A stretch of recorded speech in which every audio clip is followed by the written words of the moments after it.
So my name is Kurt. I'm the owner and founder of Cuts and Creations. Before we opened up the barbershop and got into the barbershop industry, my main background was in sales. So I was in medical sales for over 12 years, and during the recession, got laid off from my job and told myself I would never give anybody that power over me again to be able to earn income and provide for my family. So from there, we jumped into the barbershop industry. Went to school, got my license to be a barber. We opened up our first barbershop in 2010 off of Acres Mill Road, right across the street from Cumberland Mall. People thought I was crazy. I gave up a really good, lucrative career that I was in, but I knew that it was something bigger that I wanted to be able to create for myself and for my legacy. And so we started out with Cuts and Creations in 2010. From there until now, we've grown into multiple locations all around the greater perimeter of Atlanta. We came up with the name Cuts and Creations because we always knew there would be much more than just a barbershop.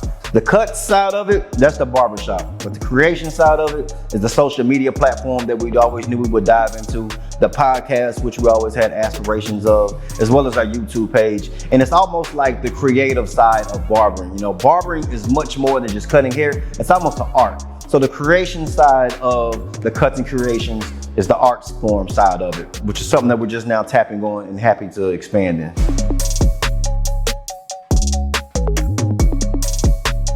Man, the great thing about a barbershop is that you meet so many different people from different walks of life. And I always love being able to talk to people and to learn their story. And in a barber chair, you get the raw, uncut version of an individual story. And once you really grow that personal relationship with them, you get to learn and get to know them more and more.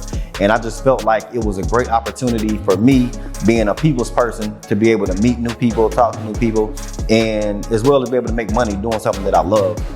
They always say if you find something that you love, you're never working. And I felt like what better thing to do than be a barbershop. I get to be in a barbershop all day and talk with my comrades and build a team of people around me. And so that's just what gave us the idea to go forward with it. We wanted to get into the barbering and salon industry. So we got a 2,000 square foot building. We split it up. Half of it was a barbershop, half of it was a salon. A lot of people remember this location. It was our very first one, very iconic for us, you know what I mean? But after being in business there for 8 years, well, we decided to take a step back, and instead of having one large, 2,200 square foot facility, we wanted to break it up and try to take over Atlanta. Instead of having 22 people in one spot, let's try to get 50 people all around the city of Atlanta. And so that's what really started the Cuts and Creations brand and started us going and getting multiple locations all around the greater Atlanta area.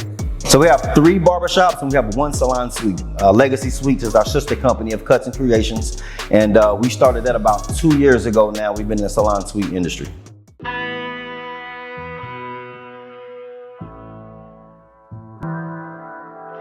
The difference between running 1 barbershop into 4 barbershops, first off, I would tell anybody, make sure you're ready financially, right? Because at any given time, you could have a crew of people leave and you have to have the wherewithal, both the mental and financial strength to be able to sustain those times.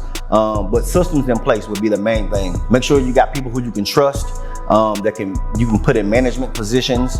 And instead of working with 50 people, you break it down and only work directly with 4 individuals who are working with their own individual team. That for me is what I think is the best way to do it when you're talking about running multiple locations. I always tell people though, there is no secret sauce, it's just hard work and finding what works best for you. I would definitely say for me, I would go with getting people that you trust and grow with them, man. Build your team with people that you trust and just take over as much as you can. And we're happy to announce that we just had our 15-year anniversary in business, right?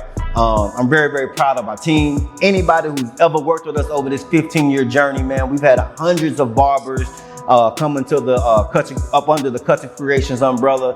And I just want to tell you from the bottom of my heart, I appreciate you and helping us make it these whole 15 years in business. It's not an easy thing to do. It's a lot of ups and a lot of downs, but we made it.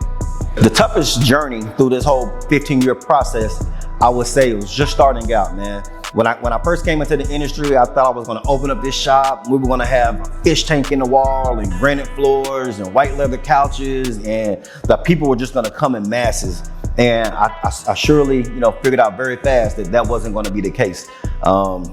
And so grinding up to build my team out, grinding it up to be able to get people who I could trust that wanted to grow was the hardest thing through this whole journey. But I would say after the first 5 years of being in business, got my systems in place for myself, I knew right then and there that if I could do it at one spot, I could do it at 15 spots.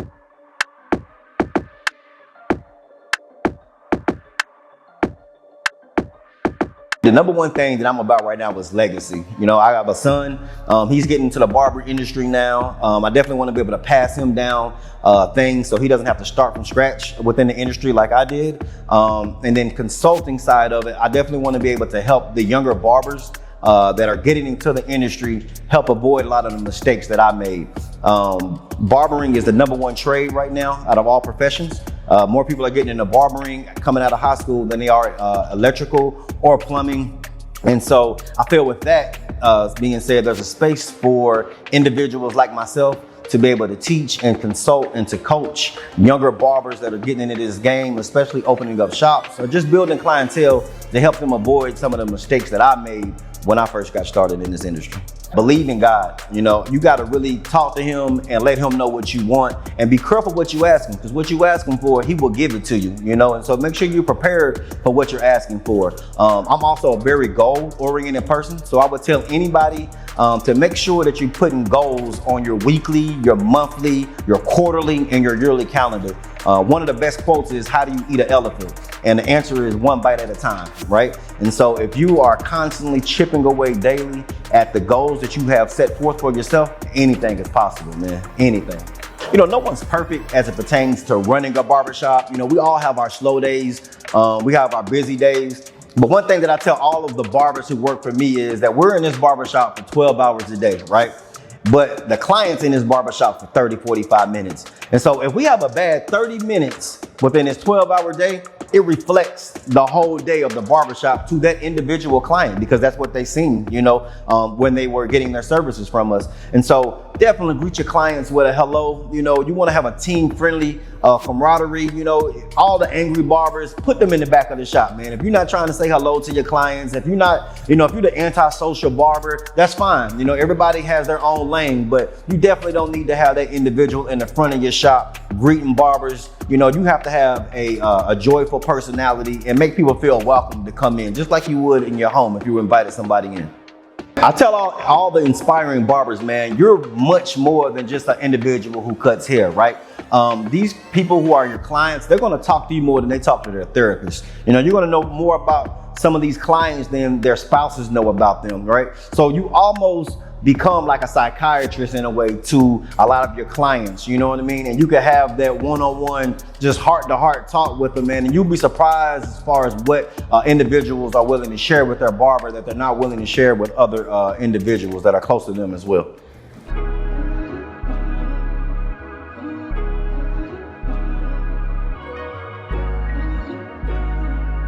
So I feel like you always got to rebuild and rebrand your business. You know, you look at some of these companies, they've been around for years and years and years. They're constantly changing their logo every 5 to 10 years. You know, you look at Apple since 2008, I think they've had like 5 or 8 different logos. And that's to always keep your business on the forefront of your consumer's mind, right? And so I met with a landlord one time, and he told me about the Chick-fil-A rule, right? And the Chick-fil-A rule is every 3 years, Chick-fil-A knocks down their business and they rebuild it again. So every location in Chick-fil-A, if you notice, it always looks clean, it always looks fresh. You'll go in there 3 years later, everything still looks good, but they're gonna shut it down for 6 months and they're gonna rebuild it again. That's to keep it fresh. That's to keep it, the look of it, always looking prestigious and always in the customer's mind of knowing that when you come into Chick-fil-A, you're gonna get greatness, right? And so I take those same aspects and I implement those in our barbershop. So every 3 years, us personally, we try to do different things with the shop. Give it fresh paint, give it new chairs, you know, put new lighting fixtures in it, upgrade the bathrooms. There's always some things that you need to do to your establishment in order to keep your customers and consumers encouraged to come back. Man, the vision is for us to have multiple locations around the city of Atlanta. We eventually want to come out with our own men's grooming line, which is called Cuts and Creations Grooming. On there, we will provide shampoos, conditioners, beard oils, beard conditioners, moisturizing, skin moisturizings, things like that. We really want to tap into the different markets within the city of Atlanta. Everything is about legacy as it pertains to business, right? So it's not about you. Your first 5 years of business can be very hard, but it just takes that one and it changes the whole life. And not only your life, but the life of your kids and the people who you love the most and that you cherish the most, right? And so I feel that we have to pour into our youth in order to show them true entrepreneurship, showing them financial literacy, and showing them what it takes to actually be a successful entrepreneur. My name is Kurt, owner and founder of Cuts and Creations Hair Studio here in Atlanta, Georgia. Follow our journey as we take this small Black-owned business into an Atlanta-based franchise.